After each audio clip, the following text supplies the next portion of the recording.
걱정 마세요. 기도하면 됩니다. 걱정하지 마십시오. 기도하면 됩니다. 그런 역사가 일어나게 될 줄 믿습니다. 요즘 우리 한국 사회는 이태원 사건으로 인하여서 강장공포증이라는 말이 유행을 하고 있습니다. 강장공포증이라고 하는 것은 많은 사람들이 모이는 영화관이라든지 지하철이라든지 또는 밀폐된 공간에 사람이 많은 공간에 가게 되면은 때는 공간에 가는 생각만 하더라도 불안을 느끼는 그런 증상을 말하는 것입니다. 어쩌면 심한 분들은 기차를 타고 터널을 지나갈 때도 몸의 통증을 느끼기도 한다고 합니다. 우리에게 다소 생소한 말인 것 같지만은 이 강장공포증, 여러 사람이 모이면 어떤 일이 일어날 것인가, 이런 환자들이 지금 우리 한국 사회에 급증하고 있다고 합니다. 놀라운 것은 이런 환자들이 매년 20%씩 증가하고 있는데 이 병이 20대로부터 40대 젊은 청장년층에 많이 나타나고 한답니다. 왜 이런 일들이, 이런 공포증이 일어나게 되는가? 일어나지 않는 일들을 우리가 한번 광화문 사태를 통하여서 우리가 이태원 사건을 통하여서 우리가 경험했기 때문에 미리 걱정을 하기 때문에 나타난다고들 합니다. 내가 살아가는 내 가정이나 내 직장에 안 좋은 일이 일어나면 어떻게 하지? 미리 상상해서 걱정을 하다 보니까 불안해한다는 것입니다. 이런 증상을 어떻게 우리가 이길 수 있는가? 전문가들은 그렇게 말을 합니다. 심리적인 치료를 받아야 된다고. 그러나 우리 전체적으로 살펴보게 되면은 본인이 익숙한 장소에서부터 단계적으로 사람들이 많은 곳으로 이동하게 되므로 이 강장공포증을 극복할 수 있다고 합니다. 오늘 예배를 드린 여러분 모두는, 아니 우리 모두는 미래에 대한 불안한 생각을 벗어날 수 있기를 바랍니다. 힘들고 어렵다, 어떻게 할 것인가, 그런 염려가, 그런 일들이 우리에게 주어질 때에 걱정하지 마십시오. 우리의 친구가 되어주시고 아픔과 고통의 때에 피할 길을 열어주시는 주님이 계십니다. 주님이 계십니다. 그래서 걱정하지 마세요. 기도하면 됩니다. 인간은 생각하는 동물이기 때문에 종종 일어나지 않는 일들을 상상하고 생각하고 그래서 염려하고 그래서 근심하곤 합니다. 극단적으로 좋은 일이 일어날 것이라고 막연하게 생각하는 것도 문제지만은 안 좋은 일이 일어날 것이라고 상상하는 것은, 불안해하는 것은 고쳐야 할 질병인 줄 믿습니다. 예수 믿는 사람들에게는 영혼이 매우 중요합니다. 그래서 사람을 구원한다고 말하지 않고 영혼을 구원한다고 말을 합니다. 영혼을 구원하는 전도에 있어서 많은 분들이 이 영적인 강장공포증을 느끼는 사람들이 있습니다. 내가 복음을 전하면은, 내가 어떤 사람에게 복음을 전하면은 그 사람들이 나를 어떻게 생각할까? 거절을 당하지 않을까? 내가 복음을 전하면은 그들로부터 왕따를 당하지 않을까? 이상한 사람으로 취급을 당하지 않을까? 내가 비난받는 것에 대한 두려움 또는 상대방의 평가에 대한 두려움 때문에 복음을 전하는 그 일을 주저워한다는 사람이 참 많이 있습니다. 우리가 성경을 통해서 살펴보게 되면은 창세기에서부터 요한계시록에 이르기까지 하나님께서는 우리에게 강력한 약속을 하고 있습니다. 하나님의 복음을 전하는 사람을 하나님께서는 그냥 버려두지 않는다는 것입니다. 내가 어떤 환경에 처할지라도 복음을 전할 때 하나님께서는 반드시 책임져 주시고 지켜주시고 도와주신 하나님이십니다.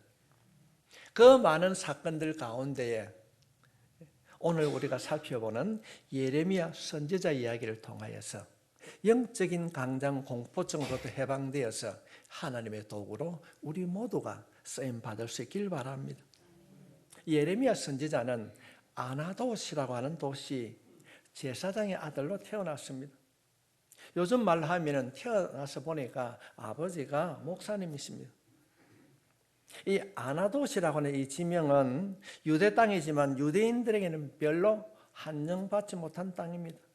왜냐하면 솔로몬이 왕이 될 때에 그때 당시에 대제사장 이 아비아달이라는 사람이 있었습니다.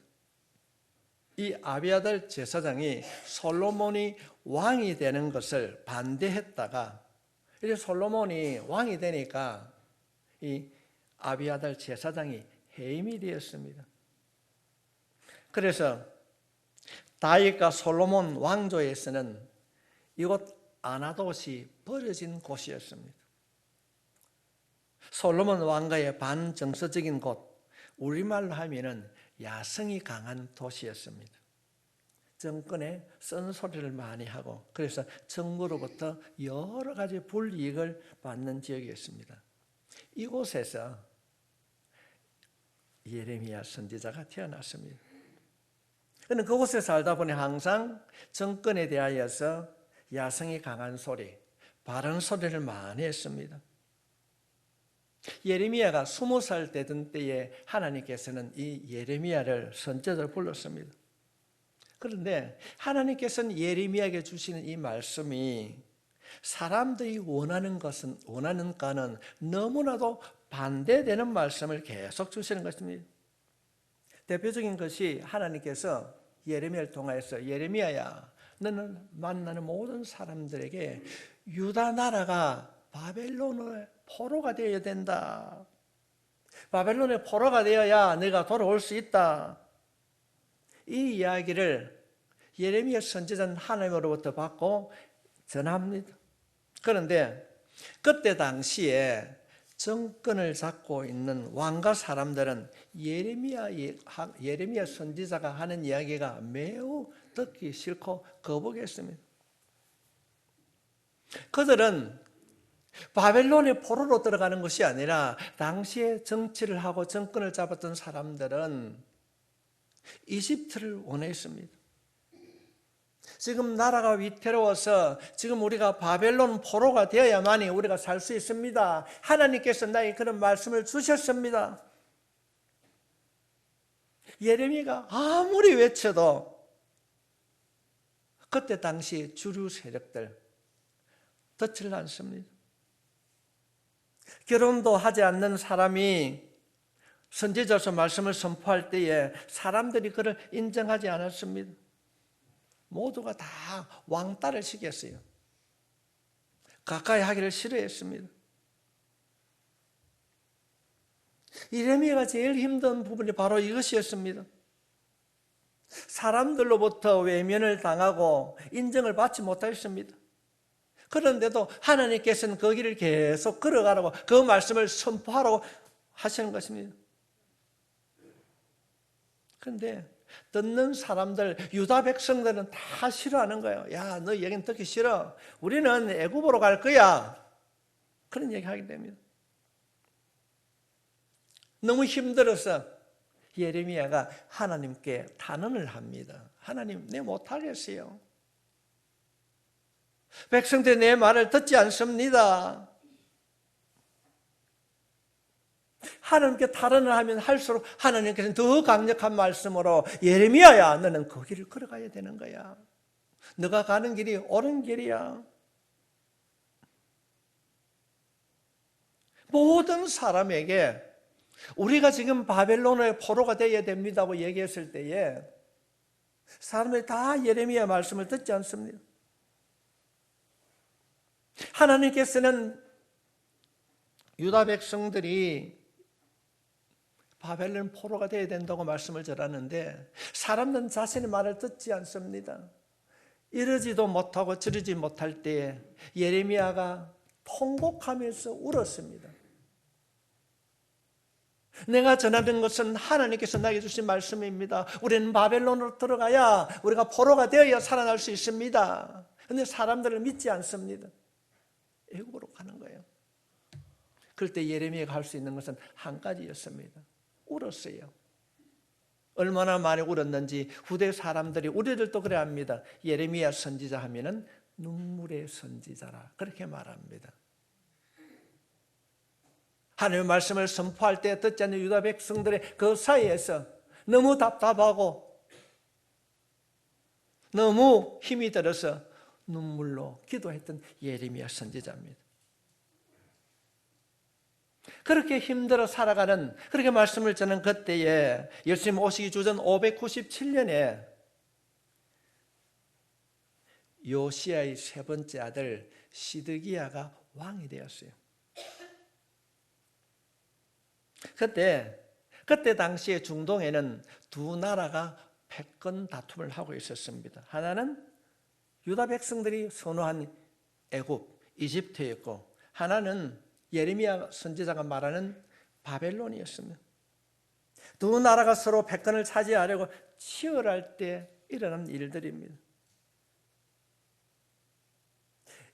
이 애굽과 바벨론 사이에서 중간에 끼어 있는 이 유대 나라는 어느 편에 붙어야 유익할 것인가 고민하다가 당시의 정치권들, 권력자들이 예레미야가 말하는 바벨론에 가는 것을 선택하는 것이 아니라 애굽을 선택합니다. 그때 하나님께서는 예레미야를 통하여서 바벨론에 항복하라고 합니다. 예레미야 선지자가 그렇게 강력하게 바벨론을 가야 한다고 말하는데 지도층들은 듣지 않습니다. 저놈 안 되겠다, 좀 제거해야 되겠다. 그래서 예레미야를 잡아서 감옥에 가두었습니다. 예레미야는 하나님께서 전하는 말씀만 전해였습니다. 그런데도 그는 토굴이죠. 감옥에 갇혀 있습니다. 결론은 그는 깊은 진흙 속에 갇히게 되었습니다. 하나님의 명령을 따라 말씀을 전하였는데 시온의 대로를 열어주는 것이 아니라, 모든 것이 형통케 되는 것이 아니라 공고한 인생이 찾아오게 되었습니다. 이때 예레미야의 생각에는 내가 이제는 내 인생 끝이구나. 내가 많은 사람들의 멸시를 받으며 비참하게 내가 이 감옥에서 죽어야 되는구나. 죽음을 기다리고 있습니다. 그때 하나님께서는 죽어가는 예레미야, 토굴 속에 갇혀 있는 이 예레미야를 그냥 두지 아니하시고 당시 왕궁에 있는 왕의 비서 네시 가운데에 에디오피아 사람 에벳 멜렉이라는 사람을 통하여서 토굴에 갇혀 있는 예레미야를 건져 주십니다. 이 네시가 왕에게 가서 이런 얘기합니다. 왕이여, 각하, 토굴에 갇혀 있는 예레미야를 그냥 두면 안 됩니다. 모든 귀족들이 예레미야를 죽이려 한다 할지라도 당신의 명령으로 예레미야를 살려줘야 됩니다. 이때 이 시드기야 왕의 마음이 흔들립니다. 그래, 살려줘야 되겠구나. 예레미야는 하나님의 선지자라고 우리가 바벨론에 가야 된다고 말하는데 모든 사람들은 애굽에 가야 된다고 그랬는데, 그렇다면 하나님의 뜻은 무엇일까? 이런 마음을 이 시드기야 왕을 가지게 됩니다. 왜 에비멜렉이, 이 네시가 예레미야를 구해야 되는 그런 생각을 가졌을까? 성경 어디에도 그 이유를 설명하고 있지 않습니다. 단지 네시가 왕 앞에 가가지고 감옥에 있는 예레미야를 구원해 줘야 됩니다라고 하는 내용만 있습니다. 어쩌면은 이건 제 생각입니다. 이 네시가 예레미야의 말을 들었을 것이다. 이유는 분명하지 않지만 네시의 말을 듣고 예레미야가 살아납니다. 우리의 생각으로는 한 명도 없었어요. 예레미야를 도와주는 사람, 예레미야의 말에 동조한 사람 아무도 없었습니다. 그러나 아무도 없는, 내 편, 나를 도와줄 사람이 아무도 없는 그때에 분명한 것은 하나님께서 한 사람을 세워두셨다는 것입니다. 그 사람이 에벳멜렉입니다. 성도 여러분, 이 한 사람 에벳멜렉은 단순한 사람이 아닙니다. 하나님의 복음을 전하는 하나님의 사람을 홀로 두지 않고 구원케 하시는 하나님의 도구였습니다. 성도 여러분, 우리가 하나님의 복음을 전할 때에 하나님께서는 결코 우리를 버려두지 않습니다. 때로는 우리가 감옥에, 진흙토굴에 갇히는 아픔이 우리에게 주어진다 할지라도 하나님께서는 하나님의 방법대로 하나님의 때에 반드시 도와주십니다. 때를 따라 사람을 붙여주시거나 하나님께서 직접 개입하십니다. 이런 이야기는 성경에 많이 기록되어 있습니다. 우리는 오늘 이 말씀을 통하여서 한 가지만 잘하면 됩니다. 하나님께서 주신 말씀을 믿고 말씀대로 담대하게 전하면은 그곳에 하나님의 역사가 일어나게 될 줄 믿습니다. 하나님의 복음을 전하는 그 사람을 돕는 하나님의 말씀. 예레미야 선지자 외에 많은 사람이 있습니다. 예를 들면은 북이스라엘의 엘리야 선지자를 한번 보십시오. 바알을 섬기면서 모든 사람이 하나님을 예면할 때에 하나님의 말씀을 전하다가 이 엘리야가 위기를 맞이합니다. 그 위기 때에 아무도 없다는 그 낙심의 때에 하나님께서는 사라밧 가부를 통하여서 먹이셨습니다. 지쳐 쓰러졌을 때 하나님이 직접 찾아오셔서 말씀하십니다. 열왕기상 19장 18절 말씀에 보면은 그러나 내가 이스라엘 가운데에 7,000명을 남기리니 다 바알에게 무릎 꿇지 아니하고 다 바알에게 입 맞추지 아니한 자니라. 하나님은 우리들에게 말씀하실 뿐 아니라 우리를 버려두는 분이 아니십니다. 우리가 하나님의 말씀에 순종하고 그 말씀을 전하면 누구를 통하여서든지 하나님께서는 우리를 도와주십니다. 반드시 도와주십니다. 혹시 여러분 하나님의 말씀, 하나님의 일을 하다가 혼자라고 낙심하고 계십니까? 그때에 하나님의 일하심을 보게 되는 역사가 일어나게 될 줄 믿습니다. 우리의 입술로 복음을 전할 때에 내가 믿는 그 하나님의 참 하나님이시요, 그분은 지금도 살아계시고 예수 그리스도 이름으로 기도하면 기도한 대로 이루어 주신다고 하는 그 약속의 말씀을 우리의 입술을 통하여서 다른 사람이 전할 때에 하나님께서 여러분을 도와주실 줄 믿습니다. 하나님께서 붙여주신 이 한 사람을 통하여서 예레미야가 살아납니다. 그때 왕이 시드기야가 궁금해졌어요. 많은 사람들은 다 애굽으로 가자고 그러는데 선지자 예레미야는 바벨론으로 가야 된다. 그래서 시드기야가 밤에 예레미야를 찾아갑니다. 선지자야, 하나님의 뜻이 무엇입니까? 이렇게 묻습니다. 우리 오늘 본문 1절부터 4절의 이 말씀을 쭉 보면은 4명의 신하의 이름이 나옵니다. 시드기야는 왕이 될 때에 자신의 힘과 능력으로 왕이 될 사람이 왕이 될 수 있는 사람이 아니었습니다. 그 4명의 신하들에 의하여서 그가 왕으로 세워주었습니다. 그는 권력자이지만 그들에 의해서 왕이 되었습니다. 정치를 할 때 이들의 눈치를 보는 거예요. 우리말로 하면 꼭두각시 왕이었어요. 이들이 힘이 있는 애굽과 손을 잡아야 한다고 하니까 이 시드기야는 그들의 말에 이끌려서 애굽과 동맹을 맺게 됩니다. 그들의 말을 듣고 끌려가면서도 시드기야의 마음에는 하나님의 뜻은 무엇일까? 그래서 그가 밤에 예레미야를 찾아옵니다. 선지자여, 당신에게 말씀해 주시는 하나님의 뜻은 무엇입니까? 내가 비밀을 지킬 테니까 나에게 말을 해달라. 정말로 바벨론을 가는 것이 우리나라의 국익에 유익한 것인가? 아니면 애굽으로 내려가야 되는가? 하나님의 생각이 어떤 것인지 나에게 말을 해달라고 이 시드기야 왕이 예레미야에게 간청합니다. 그럴 때에 이 예레미야 선지자가 자신이 주었던 하나님의 말씀을 그대로 전합니다. 바벨론으로 내려가면 망합니다. 하나님께서 말씀하신 대로 애굽으로 가면 망합니다. 바벨론으로 가야 됩니다. 그 말을 듣고 이 시드기야 왕이 어떤 말을 하는가? 24절에 있는 말씀입니다. 시드기야가 예레미야에게 이르되 너는 이 말을 어느 사람에게도 알리지 말라. 그리하면 내가 죽지 아니하리라. 어떤 말이면 네가 나한테, 그러니까 예레미야가 시드기야 왕이 한 그 말을 나와 만나서 말했다고 하는 사실을 알리지 말라 하는 것입니다.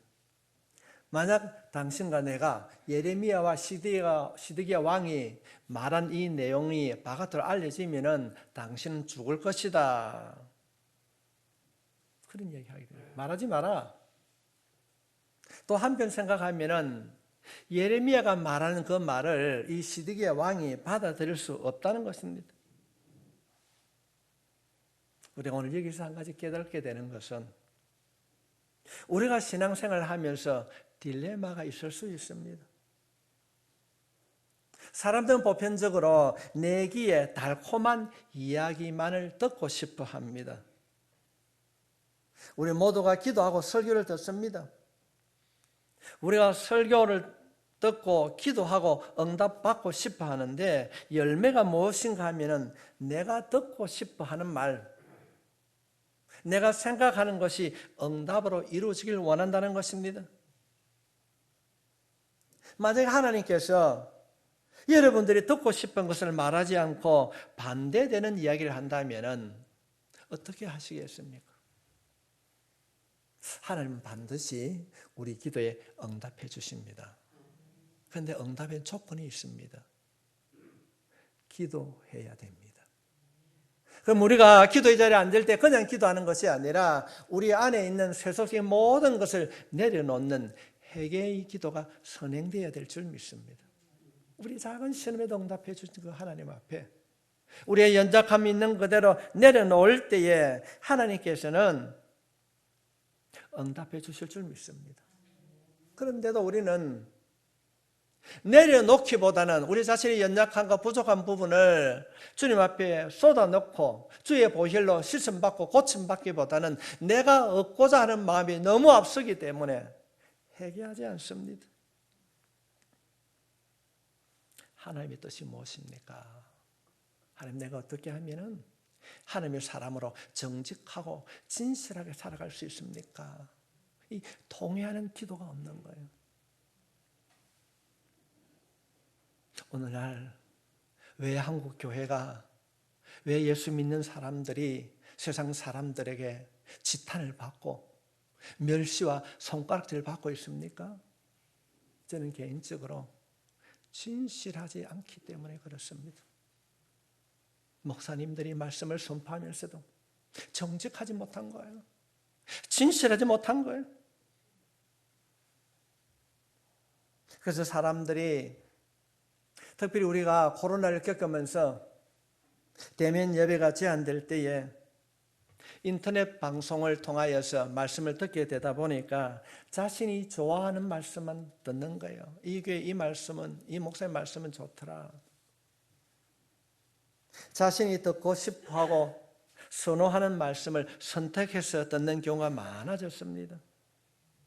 성도 여러분, 말씀은 달콤한 말씀에 은혜가 있는 것이 아니라 때로는 그 말씀을 들음으로 내 마음에 찔림이 있고 자신의 연약함이 드러날 때에 하나님께서 치유해 주신 줄 믿습니다. 아픔과 고통이 있어도 가야 할 그 길이라면은 주저하지 않고 그때그때마다 무릎을 꿇는 성도가 될 수 있길 바랍니다.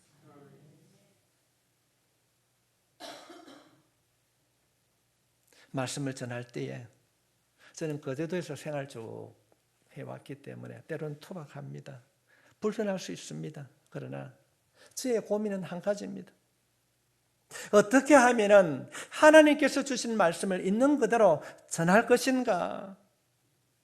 사람들이 원하는 말씀을 하는 것이 아니라, 사람들이 좋아하는 소리를 전하는 것이 아니라 하나님께서 원하시는 그 말씀을 전하고 싶습니다.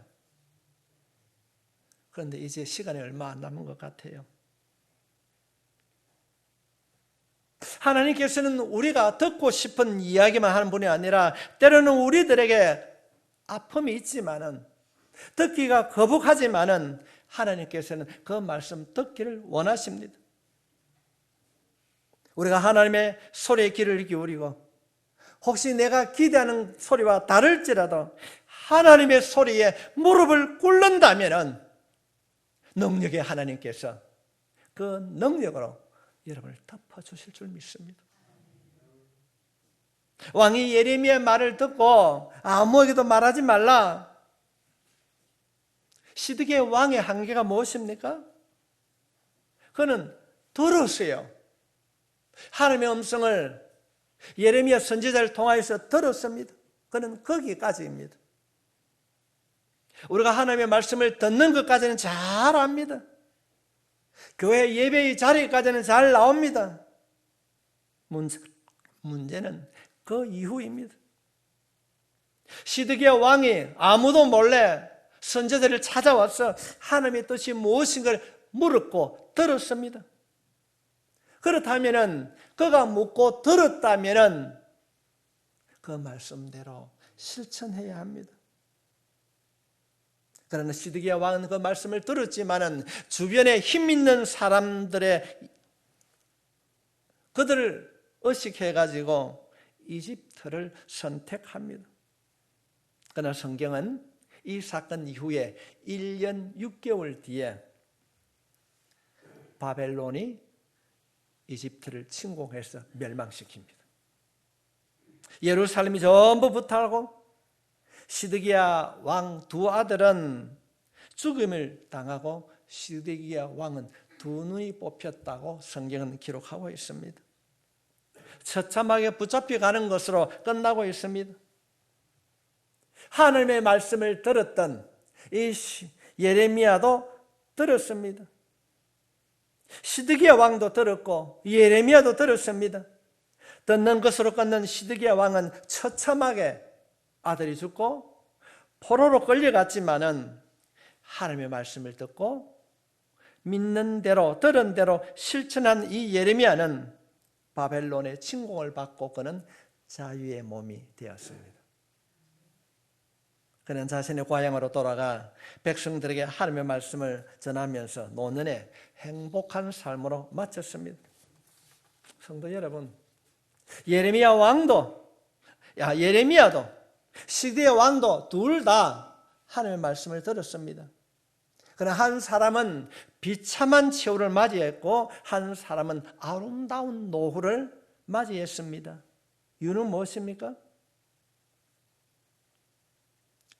우리가 39장 16절부터 18절에 있는 말씀을 우리 좀 긴 내용이지만 같이 한번 읽겠습니다. 시작. 너는 가서 구스인 에벳 에멜렉에게 말하기를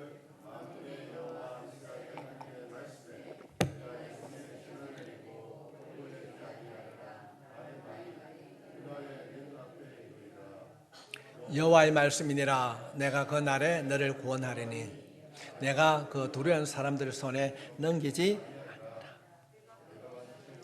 구원할 것인즉 내가 칼에 죽지 아니하고 내가 노랑물같이 내 목숨을 얻을 것이니 이는 내가 나를 믿었음이라. 여호와의 말씀이니라 하시더라. 아멘. 18절 말씀을 제가 다시 한번 읽겠습니다. 내가 반드시 너를 구원할 것인즉. 이거는 예레미야에게 주신 말씀입니다. 칼에 죽지 아니하고 내가 노력물 같이 내 목숨을 얻을 것이니 이는 내가 나를 믿었음이라. 여호와의 말씀이라 하시더라. 성도 여러분, 들었으면 행해야 됩니다. 들었으면 행해야 됩니다. 시드기야는 하나님의 말씀을 듣기만 했지 행함으로 이어가지 못했습니다. 듣고 믿고 행하지 않았기 때문에 그 인생은 망하는 인생이 되었습니다. 그러나 예레미야는 자신이 받은 하나님의 말씀을 믿고 행하였습니다. 때론 위험을 받았습니다. 그러나 그 말씀이 자신을 구원하게 되었습니다. 오늘 우리는 복음을 듣기 위해 이 자리에 앉아 있습니다. 듣는 것으로 모든 것이 끝났다고 생각하면 안 되는 것입니다. 열심히 듣고 나도 예레미야처럼 살겠다고 하는 결단으로 실천할 때 놀라운 일들이 일어나게 될 줄 믿습니다. 오늘 예배를 드리는 여러분의 그 결단과 실천을 통하여서 여러분의 가정이 회복될 수 있기를 주님의 이름으로 축복합니다. 주님이 말씀하십니다. 마태복음 7장 24절 말씀에 그러므로 누구든지 나의 이 말을 듣고 행하는 자는 그 집을 반석에 지은 지혜로운 사람 같으리니. 우리 모두는 듣고 행하는 사람이 되어야 됩니다. 우리 주변에는 듣고 행하지 않는 교회와 성도들이 많이 있습니다. 듣는 것으로 만족하는 사람이 너무 많이 있어요. 듣는 것은 전도가 아닙니다. 그곳에 머물러 있어서는 안 됩니다. 귀만 열리지 말고 몸이 움직이는 신앙인이 될 수 있길 바랍니다. 우리 다음 주는 우리가 추수감사절로 지킵니다. 연례적으로 행사로 지키는 그런 절기가 아니라 올해의 추수감사절은 우리가 지난번에 전도했을 때 초청했던 사람들처럼 다 초청합니다. 누구든지 다 초청합니다. 잔치를 베풀 것입니다. 초청받은 사람도 초청하는 사람도 하나님께서 영육간에 강건한 복을 주실 줄 믿습니다. 우리 행해야 되는 거예요. 다중공복증처럼 내가 전도하면 내가 어떻게 될 것인가? 아닙니다.